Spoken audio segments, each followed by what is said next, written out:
Hello mga mami at daddy! Tara po, samahan niyo po ako, magkakape po tayo. Yan, nag-uumpisa na po yung araw ni Mami Jen sa pagkape. Yan, lumabas po ako dahil maganda yung panahon, umupo ako at magkape. Yan, kasama ko yung aking bunso. Pero kanin ang kanyang inalmusal, kanin yung almusal nila ng kuya niya. Yan, hay-hay pa yan siya. Oh. Sabi ko nga, halika sa harapan ko, ayaw. Pero pasilip-silip sa likod. Yes, mga mami, kape tayo, tsaka pandesal po. Diba? Kape lang at tsaka kahit dalawang pandesal sapat na kay Mami Jen. Konting harutan mo na, oh, hi. Hi daw. Hi. Tsaka pag nagkakape ako, ayan yung kuya ko gumagawa ng upuan.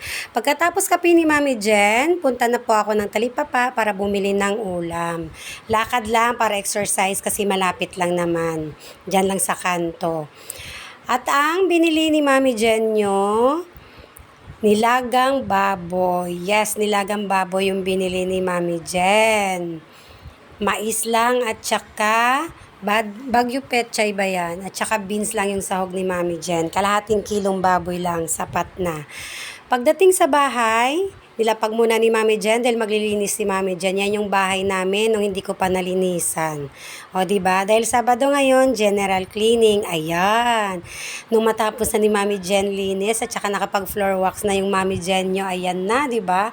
Ang aliwalas na sa mata, malinis na mga mami at daddy.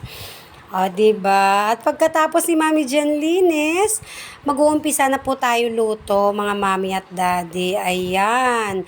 Mayroon po tayong mais, Baguio beans, at saka Baguio Petchay. Nagpakulo na si Mami Jen at sinabay ko po buhos yung baboy. Buto-buto po siya at hinaluan ko siya ng taba kasi gusto ko ng may taba. Ayan, nung sa tingin ko medyo okay na, mami. Nilagay na po ni Mami Jen yung paminta at saka yung mais para mapasabay na po natin lambot. Sabay sa baboy, mga mami at daddy. Yes, mga mami at daddy, sa mga hindi pa nakapag-follow po, please follow my page.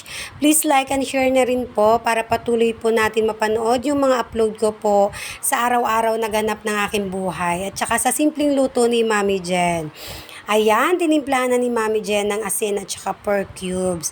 At syempre, titikman ni Mami Jen. O, tingnan nyo yung tsura, haggard na dahil sa dami ng ginawa ni Mami Jen. Sarap na daw, okay na. At nilagyan ni Mami Jen ng beans. Yes. Thank you po sa mga viewers ko po na patuloy na nanonood po ng mga upload ni Mami Jen sa mga simpleng luto ni Mami Jen at saka sa a day in my life ko po sa araw-araw po. Ayan, pagkatapos lahat gawa ni Mami Jen at saka luto, syempre maliligo ng inyong Mami Jen para fresh na. Ayan, at pagkatapos po niyan, kakain na po tayo mga mami at daddy. Thank you for watching mga mami at daddy. Sana patuloy po kayong manood ng aking upload po.